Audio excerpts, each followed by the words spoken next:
dagaal adag oo aan waxba la isku reebanayn oo dhinaca diblomaasiyadda ah ayaa ka soconaya gobolka Geeska Afrika.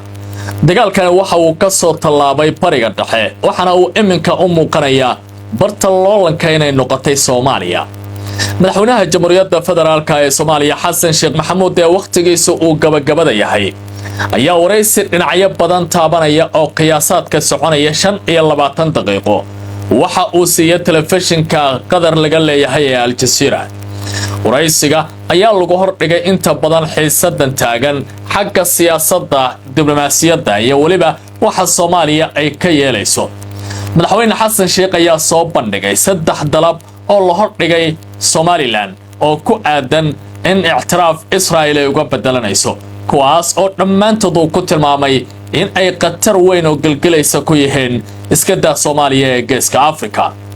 waxa kamid ah in ay aqbalaan dadka laga soo barakicinayo magaalada go'doonsaneed ee Gaza in halkaasi la keeno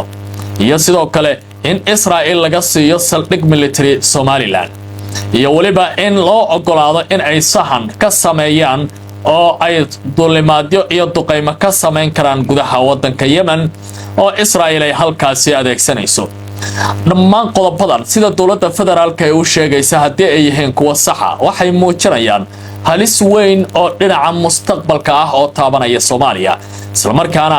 aanu jirin buu yiri Somaliland wax weyn oo ay ku bedelatay arrimahaasi marka laga reebo in ictiraaf kaliya la siinayo. dhinaca kale dawladda Djibouti ayaa maanta qaaday tallaabo ballaaran oo saameyn ku yeelanaysa Somaliland.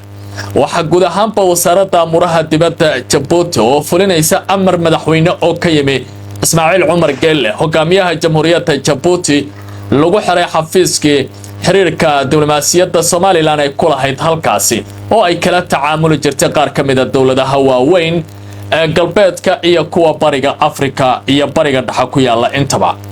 xiritaanka xafiiskan waxa lagu sheegay Somaliland inay ku ciyaarayso dab suuragal noqonaya guud ahaanba gobolka bariga Afrika in uu ololiyo taas oo aysan suuragal ahayn dawladda Djibouti inay si aqbasho. madaxweynaha Somaliland Cabdiraxmaan Cirro oo goor dhaweyd isna hadlay waxa uu tilmaamay in ay jiraan dawlado kale oo soo dabahaya nidaamka Israa'iil kuwaas oo aqoonsan doona Somaliland. ma cadda dawladahaasi mana muuqata hadda in ay degdegaasi jiri karayaan sida ay tilmaamayaan khubarada diblomaasiyadda. marka dhowr dhinac laga qiimeeyo hadalka madaxweynaha Somaliland waxa ay muujinayaan arrimahaasi inay yihiin dagaal diblomaasiyadeed oo kaliya sida khubaradu ay xaqiijinayaan. waa mare Israa'iil waxa wajahay oo ay ka hortimid culays ballaaran oo dhinaca diblomaasiyadda ah oo dalal iyo ururo caalami ah ay si weyn uga soo horjeesteen tallaabooyinkii aqoonsiga Somaliland ay siiyeen 26 bishan December ee sanadkan si dhamaanaya. hase ahaatee marka la eego Somaliland wali waxa ay leedahay waxaynu qabnaa rajo ah aqoonsi ballaaran oo aynu ka helno dawlado kale. waxa xalay soo baxay sababta dawlado fara badan ay u aamusan yihiin oo waliba saameyn ku leh gobolka Geeska Afrika. dawladahaasi waxa kamid ah Ethiopia. ra'iisul wasaarihii hore ee Ethiopia ee geeriyooday saameyntan ku lahaa siyaasadda gobolka Geeska Afrika Meles Zenawi ayaa horey u sheegay isagoo la hadlaya mid kamid ah wasiirada dalka Ingiriiska in Ethiopia aanay noqon doonin dalka ugu horeeya ee Somaliland aqoonsada sidoo kalena aysan noqon doonin dalka saddexaad ee aqoonsada waxaase aan la ogeyn inay noqon doonto dalka labaad ee Somaliland aqoonsada. Ethiopia waxay xulufo dhow la tahay Israa'iil waxana bilihii la soo dhaafay Gideon Saacir ninka lagu magacaabo ee wasiirka amuraha dibadda ee Israa'iil uu soo gaaray Ethiopia isagoo kulamo kala duwan halkaasi kula qaatay waxana la ogeyn xilligaasi in arrintan hadda Somaliland la xiriirta ay ka wada hadleen iyo in kale. hase ahaatee maalintii shalay ahayd wasiirka amuraha dibadda ee dalka Ethiopia ayaa hortagay baarlamanka Addis Ababa su'aalo badan oo gobolka iyo amniga iyo diblomaasiyadda taabanaya ayay weydiiyeen. dhowr su'aalood oo arrimaha la xiriira Somaliland oo la weydiiyana waa uu ka gaabsaday in si faahfaahsan uga hadlo taasi oo muuqanaysa ama muujinaysa bay leeyihiin khubaradu in Ethiopia wax badan oo arrimahaasi la xiriira ay qarinayso.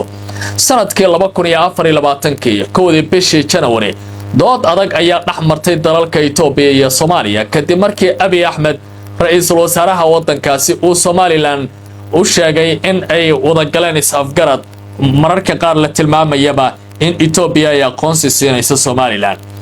inkasta oo dawladaha fara badan oo caalamka ay arrintan ka hor imaanayaan xalay waxaa dhacay tallaabooyin kale oo Imaaraadka si dadban iyo si toosaba u taabanayay dawladaha Muqdisho Riyadh iyo Doha ayaa soo saaray warqado isku mid ah oo si weyn uga hor imaanaya mashruuci 10 sano ay dhisayso dawladda Imaaraadka Carabta mashruucaas ayaa la xiriiray kala goynta waddanka Yemen iyo Britaanka kooxaha lagu magacaabo Majlis al-Intiqali al-Janubi oo ah golaha kumeel gaarka ah ee koonfurta kuwaas oo doonaya in ay ka goostaan Yementa ballaaran oo kale dawladda sharciga ah ee Yemen ayaa shalay Imaaraadka diblomaasiyiintiisa iyo ciidamadii waddankaasi ka joogay amar ku saartay oo si degdeg ah uga saartay waddankeeda hasaatee Muqdisho Riyadh iyo Doha waxay tilmaameen in aanay ogolaan doonin waddanka la yiraahdo Yemen in la kala gooyo dawladaha kala duwan oo ay ka mid yihiin Masar ayaa quudareynaya inay arrintan qayb ka noqdaan sida aynu xogta ku helayno waxna Masar ay soo fariisan doontaa qaybo ka mid ah waddanka Eritrea iyo sidoo kale Djibouti oo maalmihii ugu dambeysaba ay si weyn isku wadwateen xiisadan ayaa la ogeyn meesha ay ku dhamaan karayso laakiin 27 wadan oo arrintan ka soo horjeesta waxa ay qubarada diblomaasiyadda ay ku tilmaamayaan inagoo soo xiganayna telefishinka Jarmalka laga leeyahay DW marka ugu horeysa arrintani waxa ay dawladaha uga soo horjeesteen 3 sharti oo waaweyn waxa kamid ah in gobolka Geeska Afrika oo markii hore nuglaa xiisadiisu aanay faraha ka bixin kooxaha argagixisana aysan helin fursad ay kaga faa'iideysan karaan xiisada hadda soo kordhaysa in kooxda xuutiga oo walaac badan muujinaysa aysan qayb ka noqon dagaalka gobolka Geeska Afrika oo galtaaladeeda aanay u soo jahayn bariga Afrika saameyn aysan ku yeelan halkaasi lagana baqaya xiritaanka marinka Baabulmandab taas oo saameyn ku yeelanaysa 30 ka mid ah dhaqaalaha adduunka oo halkaasi iyo ganacsiga mara tan afraad tan saddexaadna waxay noqonaysaa sida telefishinka DW uu ku waramayo qaybtiisa Afrika in